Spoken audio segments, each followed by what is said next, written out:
दुनिया की दो सबसे बड़ी अर्थव्यवस्थाएं अमेरिका और चीन एक बार फिर आमने सामने हैं। दोनों देशों के बीच व्यापार युद्ध की आग एक बार फिर भड़क उठी है और इसका सीधा असर अब भारत सहित पूरी दुनिया की अर्थव्यवस्था पर पड़ने वाला है। चीन ने 9 अक्टूबर को रेयर अर्थ मेटल्स यानी दुर्लभ खनिजों और अन्य महत्वपूर्ण धातुओं के निर्यात पर सख्त नियंत्रण लगाने की घोषणा की।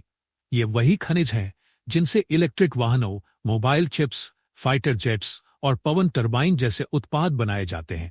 इसके जवाब में अमेरिकी राष्ट्रपति डोनाल्ड ट्रंप ने कहा कि अमेरिका चीन से आने वाले सभी उत्पादों पर 100% तक का अतिरिक्त टैरिफ लगाएगा। ट्रंप ने चीन पर असाधारण रूप से आक्रामक रुख अपनाने का आरोप लगाते हुए कहा कि बीजिंग अब लगभग हर उत्पाद पर निर्यात नियंत्रण लगाने जा रहा है। उन्होंने चेतावनी दी कि 1 नवंबर 2025 से अमेरिका चीन पर 100% अतिरिक्त शुल्क लगाएगा और साथ ही क्रिटिकल सॉफ्टवेयर के निर्यात पर भी प्रतिबंध लगाएगा। इस बयान के बाद अमेरिकी शेयर बाजारों में शुक्रवार को भारी गिरावट दर्ज की गई। निवेशकों को डर है कि अगर दोनों देशों के बीच टकराव बढ़ता है तो वैश्विक सप्लाई चेन एक बार फिर टूट सकती है, जैसा कि कोविड के दौरान हुआ था। भारत की स्थिति इस संघर्ष में काफी नाजुक है। एक ओर चीन भारत का सबसे बड़ा आयात स्रोत है, जहां से इलेक्ट्रॉनिक कंपोनेंट्स, रेयर अर्थ और मैन्युफैक्चरिंग मटेरियल्स आते हैं। दूसरी ओर अमेरिका भारत का सबसे बड़ा निर्यात बाजार है, यानी अगर चीन से आयात महंगा हुआ और अमेरिका में मांग घटी तो भारत को दोनों ओर से झटका लग सकता है। चीन के नए निर्यात नियंत्रण से भारत के ऑटोमोबाइल, इलेक्ट्रॉनिक्स और रिन्यूएबल एनर्जी सेक्टर पर दबाव बढ़ेगा। चीन वैश्विक रेयर अर्थ रिफाइनिंग क्षमता का लगभग 70% हिस्सा नियंत्रित करता है। अब बीजिंग ने यह नियम लागू किया है कि जिन उत्पादों में 1% से अधिक चीन उत्पत्ति रेयर अर्थ या उसकी तकनीक का इस्तेमाल हुआ है, उनके निर्यात के लिए सरकार की मंजूरी जरूरी होगी। उन्होंने कहा कि इससे एव मोटर्स, विंड टरबाइन और सेमीकंडक्टर पार्ट्स की कीमतें बढ़ सकती हैं। अमेरिका अब ऑस्ट्रेलिया, वियतनाम और कनाडा जैसे मित्र देशों से सप्लाई शिफ्ट करने की कोशिश करेगा, जबकि चीन अपने गैर पश्चिमी साझेदारों जैसे ब्रिक्स देशों की ओर झुकेगा।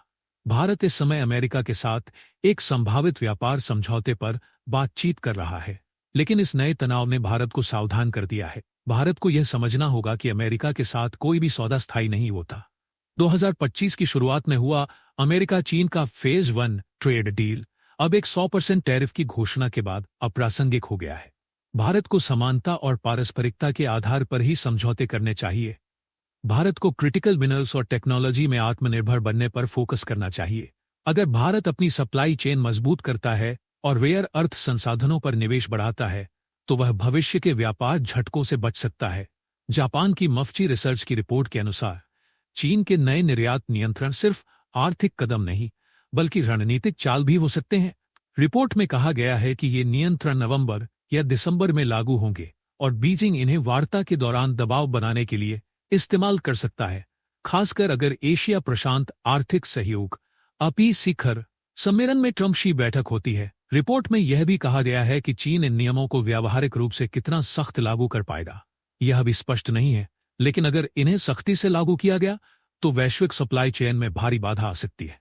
रोडियम ग्रुप की रिपोर्ट बताती है कि चीन में घरेलू मांग की कमजोरी पहले ही वैश्विक व्यापार को प्रभावित कर रही है। पिछले 2 दशकों में माना जा रहा था कि चीन की बढ़ती औद्योगिक जरूरतें विकासशील देशों के लिए नए अवसर पैदा करेंगी, लेकिन अब मांग घटने से यह धारणा कमजोर पड़ गई है। रिपोर्ट के अनुसार चीन का निर्यात आयात असंतुलन अब दुनिया में सबसे बड़ा है, जो जर्मनी, जापान और दक्षिण कोरिया के ऐतिहासिक असंतुलनों से कई गुना अधिक है। इसका मतलब है कि वैश्विक व्यापार संतुलन पर चीन का प्रभाव पहले से कहीं ज्यादा बढ़ गया है। अमेरिका और चीन की नई व्यापार जंग सिर्फ 2 देशों की प्रतिस्पर्धा नहीं है, यह वैश्विक आपूर्ति श्रृंखला, मूल्य स्थिरता और उभरते देशों की आर्थिक दिशा तय करने वाली नई व्यापार लड़ाई बन चुकी है।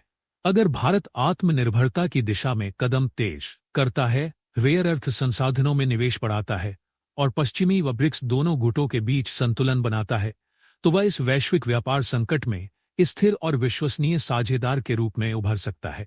अगर आपको हमारा वीडियो पसंद आया हो तो इसे शेयर, लाइक और सब्सक्राइब करें। देखते रहें इंडिया अड्डा।